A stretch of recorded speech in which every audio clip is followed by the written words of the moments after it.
Hello. So, in a few minutes, you're going to enjoy the interview with Bruce. Um, so, let me give you some heads up before the interview starts. Okay.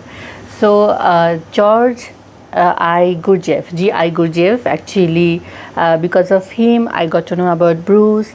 Gurdjieff is like the famous philosopher and a spiritual reader in the West. His book, The Fourth Way, is considered as a holy book to all the spiritual seekers. Okay, and it's fourth way. So the first way is the way of fakir, Amander Fakir, and the second way is the way of monk, and the third way is the way of yogi, and the fourth way is about Gurdjieff's way. So Gurdjieff is very much influenced by the Eastern philosophy, and when you will read about him or his philosophy, you can find that. So fourth way is a very I think it's a very tough book to start as a beginner. So you can start with my suggestion. It's written by P.D. Uspaneski, the great mathematician, also a great disciple of Gurdjieff. So he wrote this book called The Psychology of Man's Possible Evolution. It's available in English and also in Bangla. I'll put the link in the description, like how you can get the book. And the Bengali book actually translated by my mother. So you can collect that book and you can start reading, and you can see that the Sufism, like the Islamic Sufism, and also the Ved, Gita, and Buddhism, and how like everything is united. And that was Gurdjieff's philosophy, the united consciousness. So yeah, it's just and I talked with Bruce, and it's only about his journey, like even the gist of the journey. Like, it was our first talk, and he said that he will talk to me more about it. So they will just get the journey, like how the journey of Eastern seeker, and how the journey of a Western seeker. Like we know our journey, right? That how we found our guru, আমাদের লালন হোক বা অন্য দরগা হোক বা মাজার হোক, how we find our path of spirituality, and how Bruce found his, and how he is doing now, being an 86-year-old person in New York. So yeah, let's find out.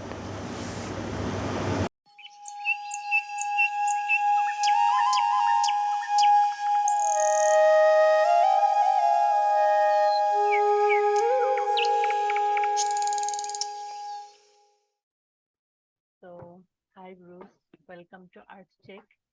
ArtCheck is actually about life, the sweetest point of life. So that's why the art is attached to its name, and that's why Gurdjieff is very much relevant. I mean, when you're um, seeking peace or like uh, balanced situation in her life, then Gurdjieff is relevant anyhow. So we met online, very millennium of us, and I was searching a lot about Gurdjieff on Facebook, and I found this group called it's called Gurdjieff Fourth Way NYC, right? And you are the admin of this group, actually. So that's how I got to know about you and your meeting. So we can start from that group, actually, like how you plan to start this group and why Fourth Way and NYC also, you put that name. So we can start from there. Uh, it's funny how why my motive was sort of mixed at the time. What I wanted to do was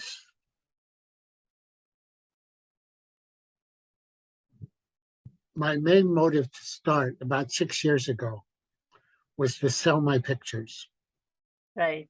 I wanted to build up an audience that liked my pictures, so I would have somebody to sell pictures to that liked my pictures. And I also wasn't interested in anything else other than Gurdjieff and the Fourth Way. For years, that had been my primary aim.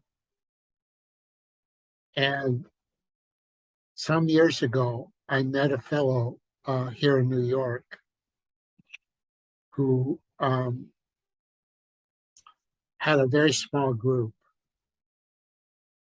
And I joined his group, and I discovered he was the real thing because I began having experiences, receiving certain kinds of energy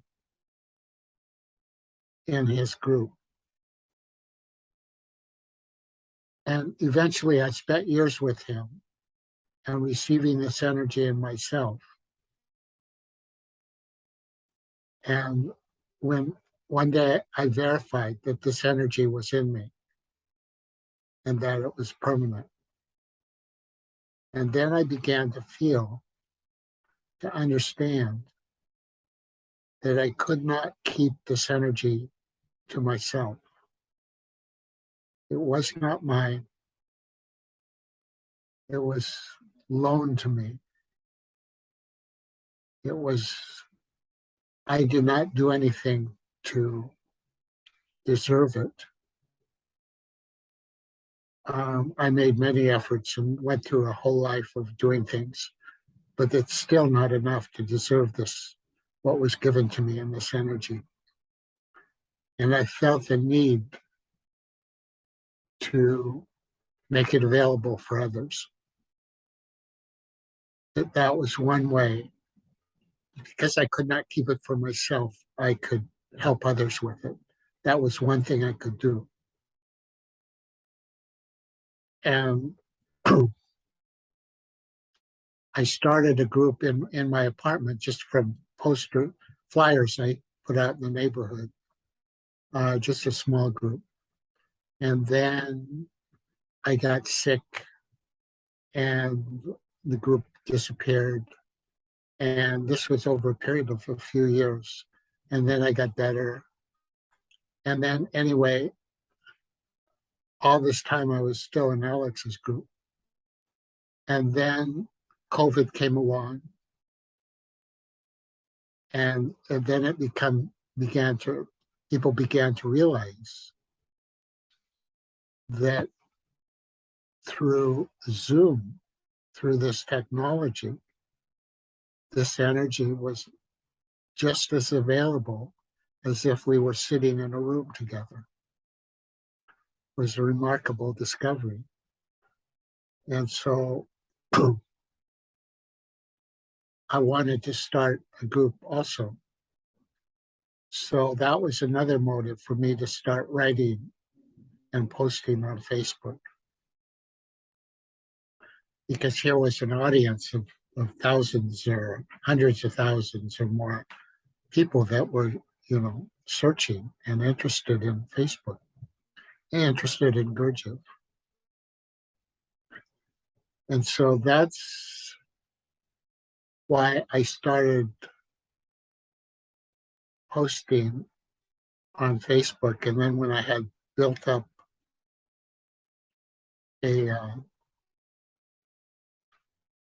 I would post, when I started posting, I would post on like 12 different Gurdjieff group pages.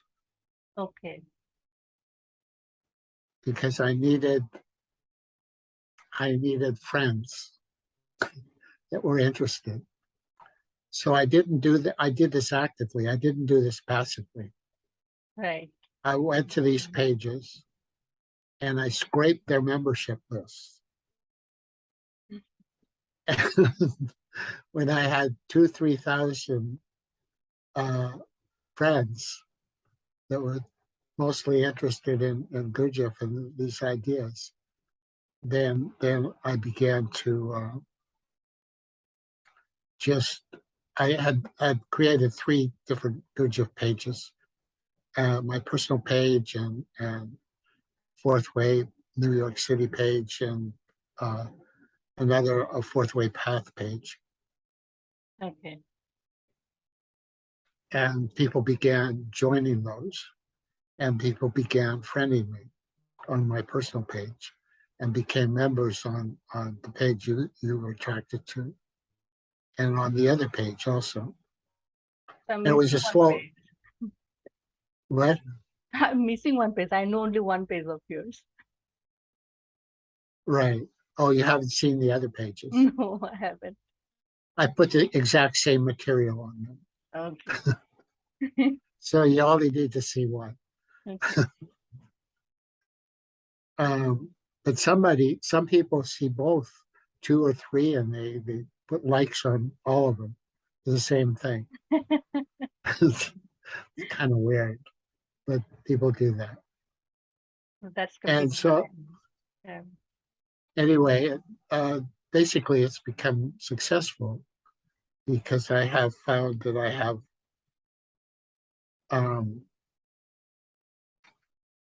if I include over 1,000, I have about 4,800 friends on my personal page.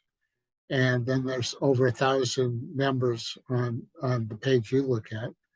And there's over 1,000 followers on the other page. They're all different types of Facebook pages, Right. but I use them for the same thing.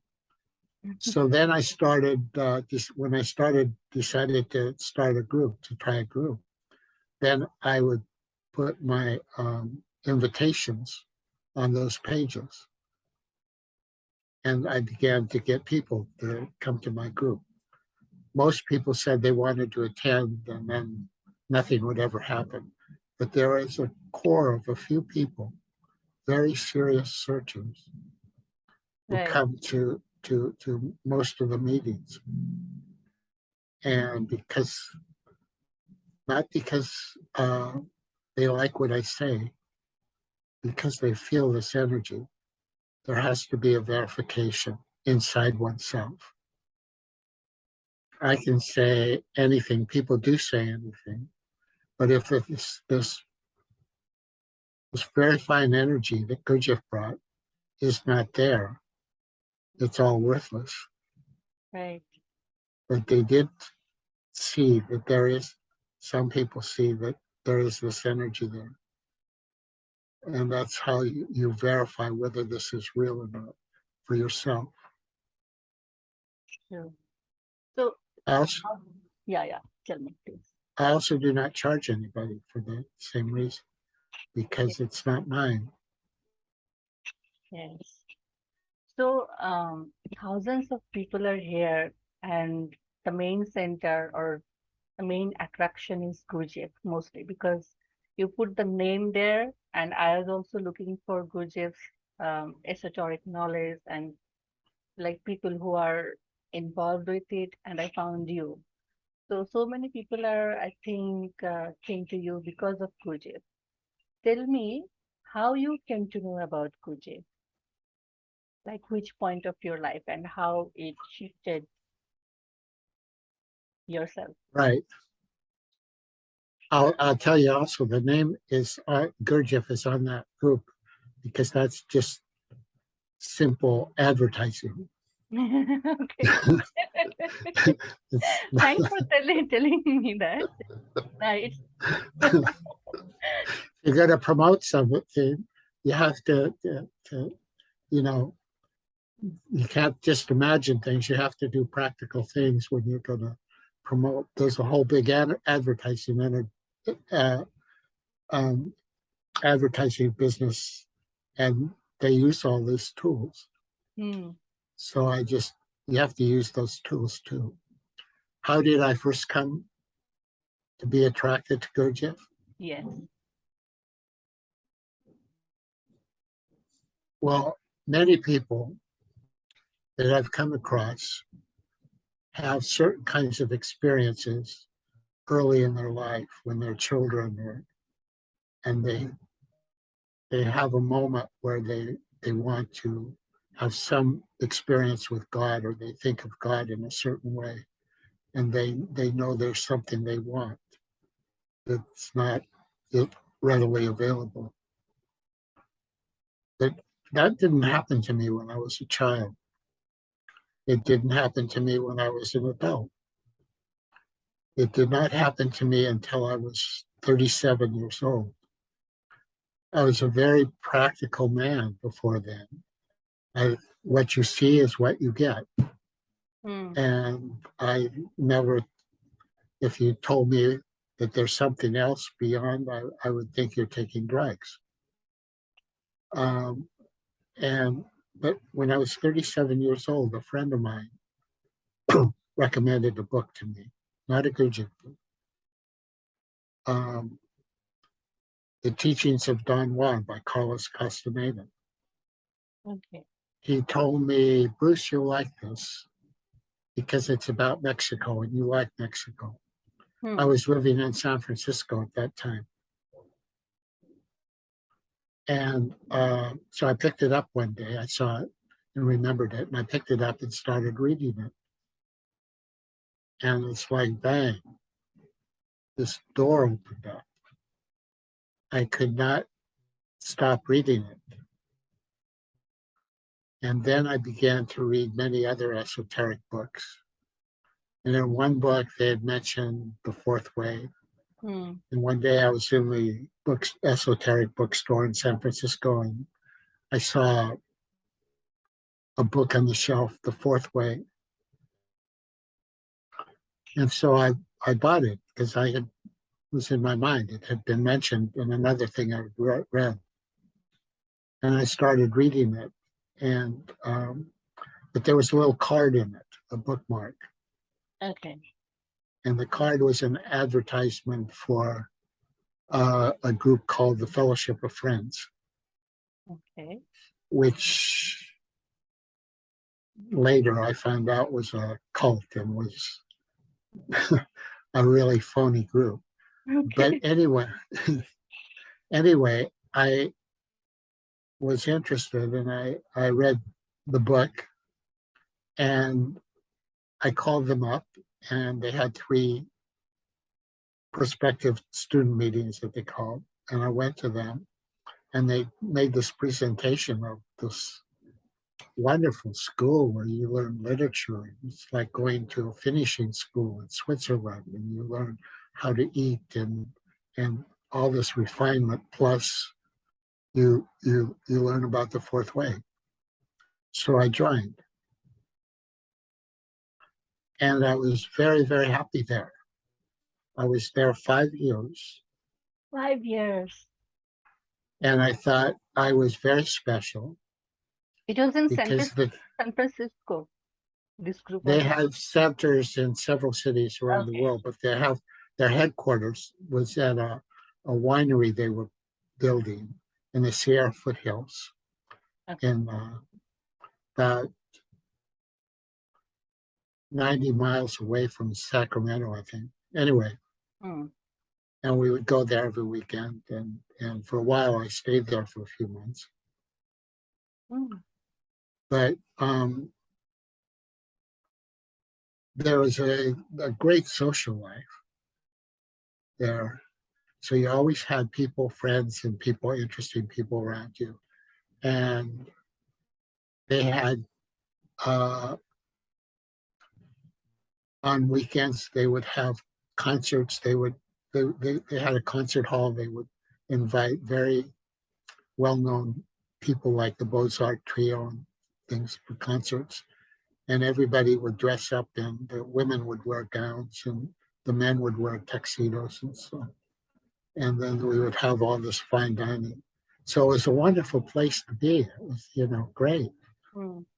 And, but then I had this weird life. I had been an architect and I gave up that to start that's another story I really want to know, because I am an architect and we spoke about it earlier that you are also an architect, but you're writing some experiences of your life in that Facebook page where I can see that you're selling your artworks because you have some gift, like you sketches really well and those are amazing. But I sense that you gave up architecture, and why? Why? Because I was doing two things. When I was in the Fellowship of Friends, I would get up on Friday mornings early, very early, and go to the San Francisco Flower Mart. And they used a lot of flowers in the Fellowship of Friends on the Okay. dining tables and every place. And I would buy all these flowers at the Flower Mart. And then I would go to work that day. And then I would drive them up to the Fellowship of Friends after work, Friday afternoon, and with the flowers and things, and stay there for the weekend. But so I was doing that, and I really liked that. I loved doing that. Okay. And the job I had at that time, I was just a draftsman. Hmm. I was just doing construction drawings. It's very different from So the it was in the 60s. what? It was in the 1960s or 70s, like It when you were. was yeah, it was 1976 that I found the Fellowship of Friends. So it was in the Okay. late Because you 70s. are saying that architecture was far more different then from There now. were there were no computers then, Exactly. Yes. and everything you did by hand Yeah. on paper with Right. T-squares and pencils and all this stuff. And so I was doing that, and I never did like doing construction drawings. I like designing things, but here I was doing construction drawings. So I decided I would start a wholesale flower business Hmm. and quit architecture. And so I bought a refrigerated truck, not a, and one day, and I went to the flower market and I filled my truck up with flowers that I paid for. And then I drove up. I'd never sold anything in my life before, really. Um, and I had the idea that I was going to sell to flower shops in these cities, in Sacramento and in these small towns in the Central Valley of California and up in the Sierra foothills. There's small town old gold towns like um, Nevada City and things. It's a beautiful country. So Hmm. I started going to these shops. Well, they had other suppliers, which I had never considered. And so I did not sell very many flowers. And then at, at Renaissance, the fellowship bought all the rest of my flowers, or most of them. So anyway, from this starting a business that I didn't have any idea of anything about it, other than I thought, oh, I'm going to buy these pretty flowers and they're going to want them and so forth. Um, I actually built up a route in the business, and so I had this wholesale flower business that was making some money, Hmm. not big money, but I was getting by. And anyway, then the the business went bad, and so I lost the business, and then Okay. I had no money, and I would sell, and I had given most of my furniture to the fellowship Hmm. in. Uh, and I had these two beautiful wassily chairs, and these chrome and leather chairs, Hmm. and they had every year that they had the fellowship had you had to make an extra payment, but they called it a farm donation of $500, Okay. or you could give them something of equivalent value. So I gave my beautiful wassily chairs that I was totally identified with, uh, and so anyway, I lost all my furniture, all my possessions by the time I was finished with the fellowship. And then I had no money and I couldn't make the payments. And so they kicked me out. And that was the best thing that happened to me. And then I Why, had why were your family members, parents, like, my family members. yes, Oh, I I never talked to them about my experiences there.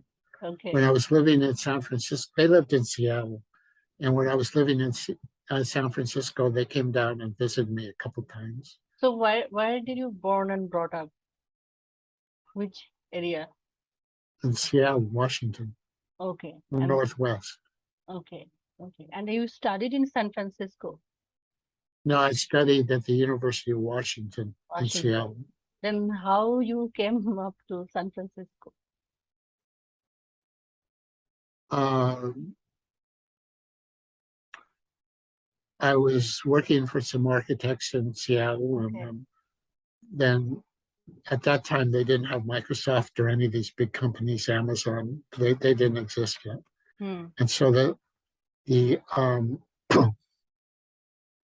economy of Seattle basically was two companies: Weyerhaeuser, which is lumber and forests, and Boeing, which makes airplanes.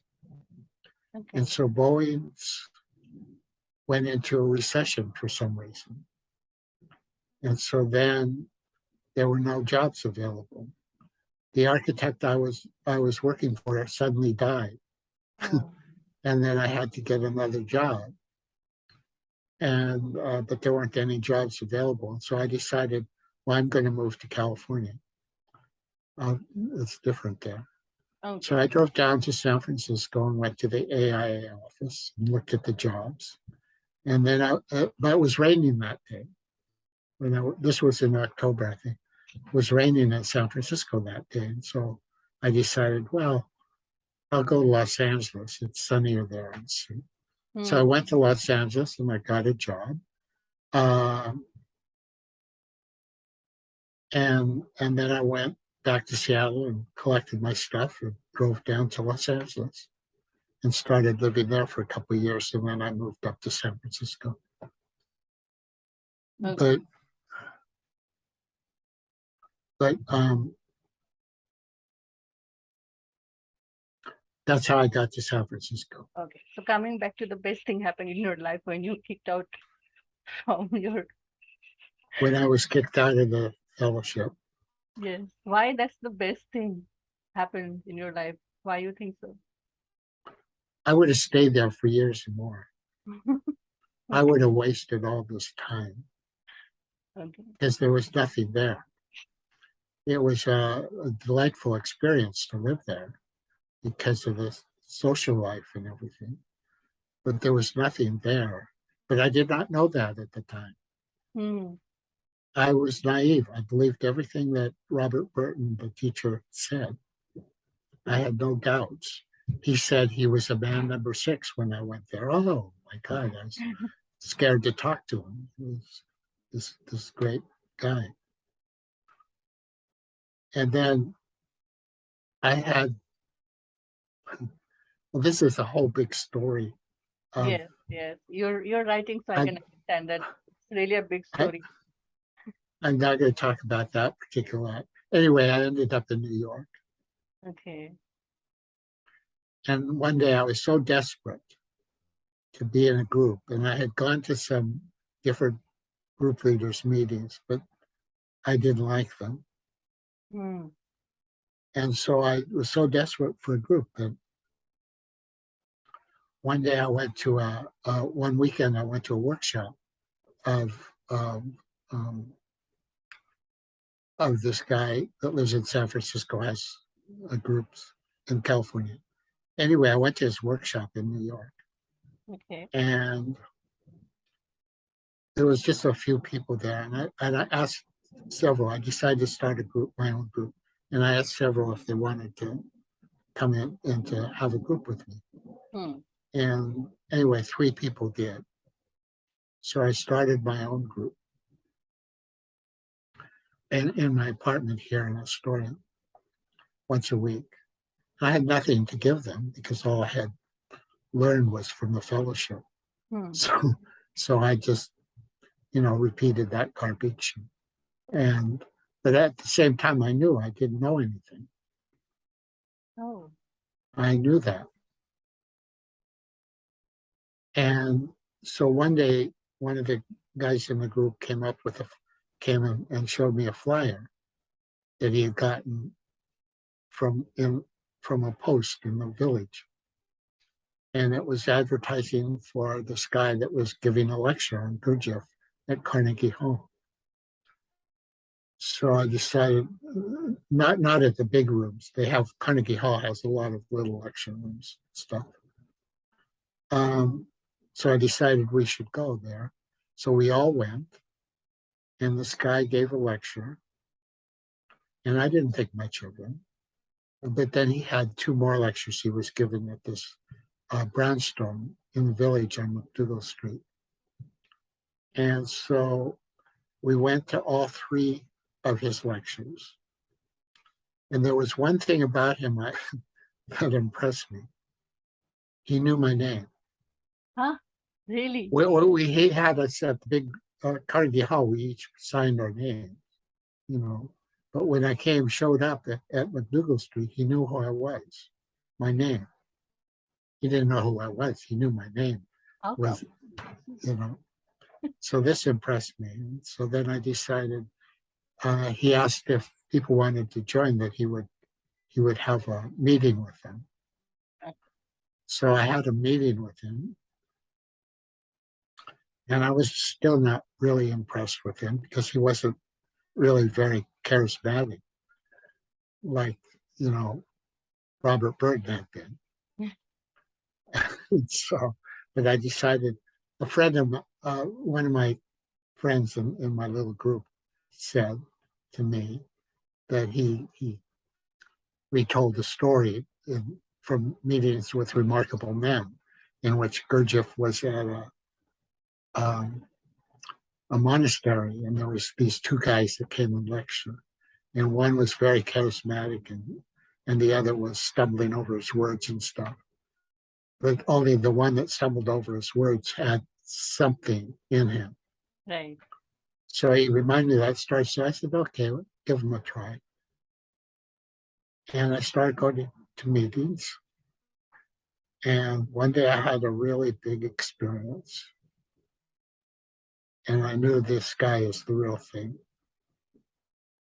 because I experienced it inside me. I experienced my mechanicality very strongly. I saw it. So I stayed with him I'm still with him actually. I stayed with him I joined him and met him in 1995.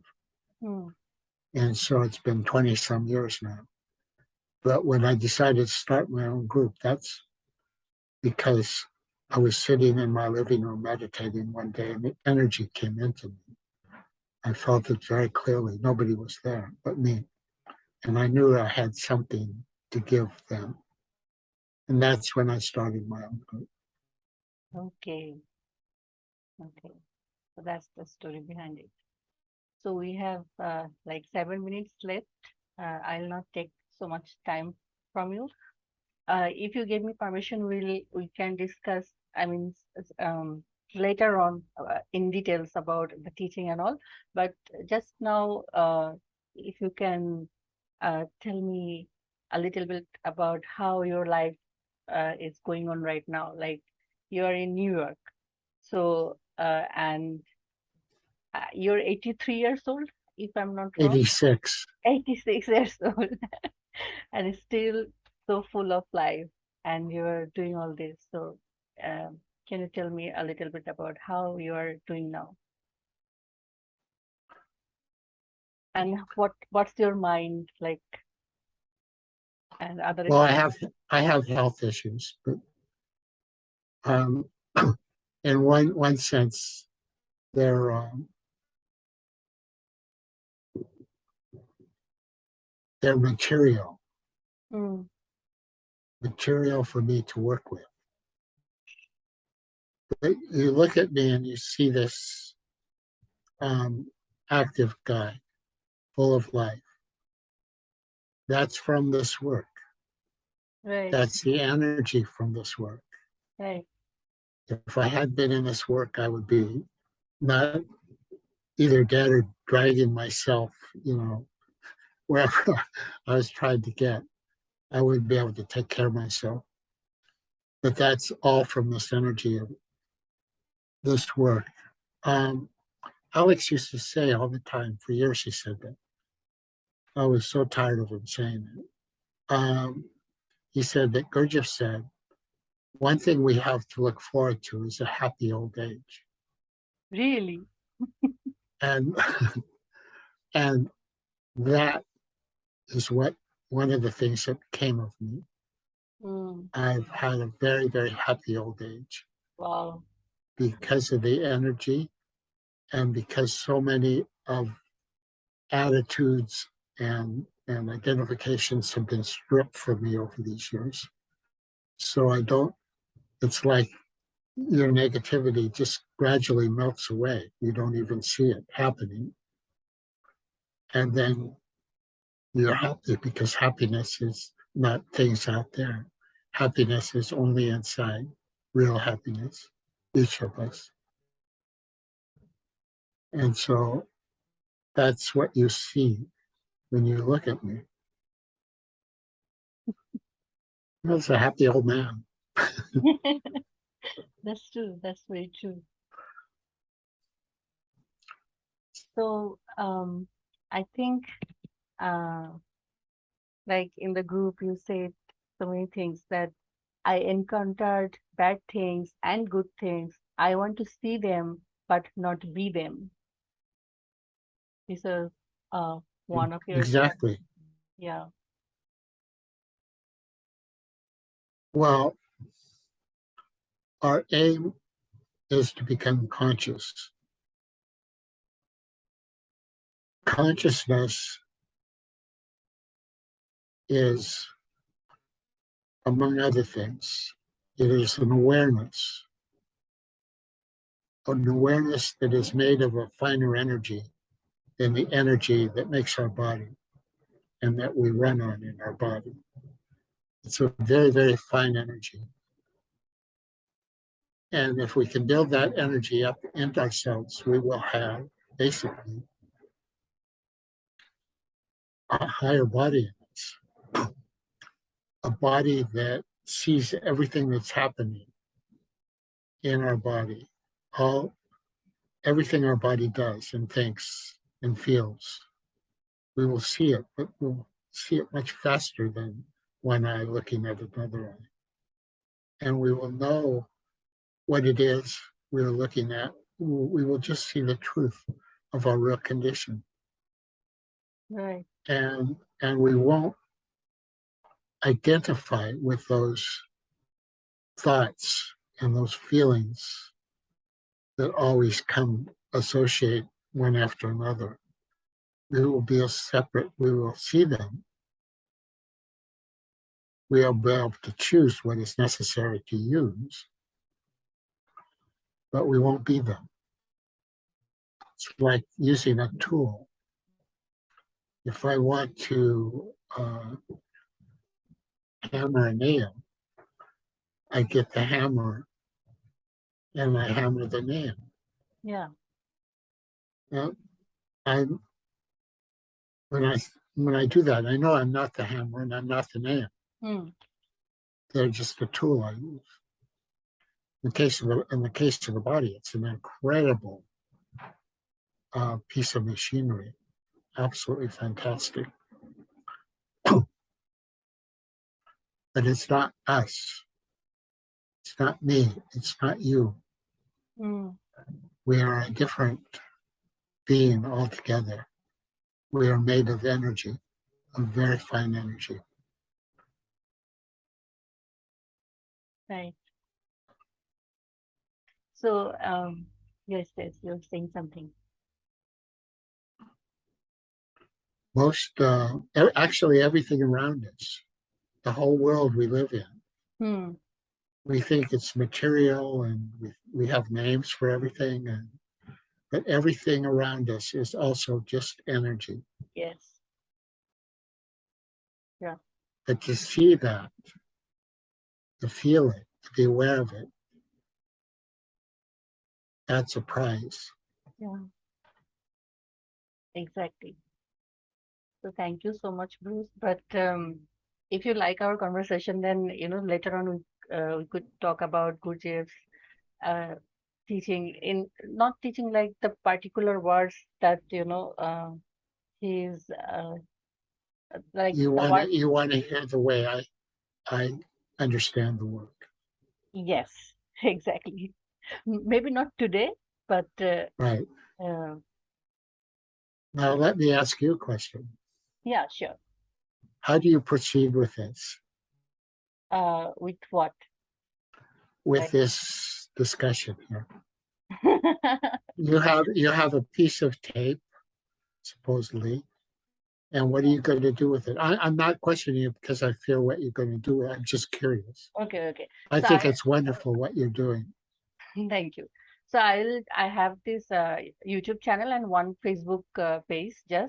I'm just starting it. So I'll edit it a little bit and then I'll put it there. Oh, so you'll interview different people, and that will be your shtick on Facebook. Yes. That's wonderful. And now Thank you you. have to get people to watch it. Yes. So how are you going to do that? Maybe some people from Bangladesh would join your meeting after watching all this. That would be fine, but you got to get an audience. That's very, very important. Yes. How I can get audience, that's a different strategy. But right now it's about content. Like I'm making some Right. content and then I will, You have to make it first. yes. Build it, Uh, and then people will come. yes. So I think we have less than 1 minute. This Okay. meeting will end now. So thank you very much, Bruce. Again, I'm really grateful. Thank you very much. Thank you. And I hope you're really successful with this. Oh, thanks. Okay. Bye. Bye.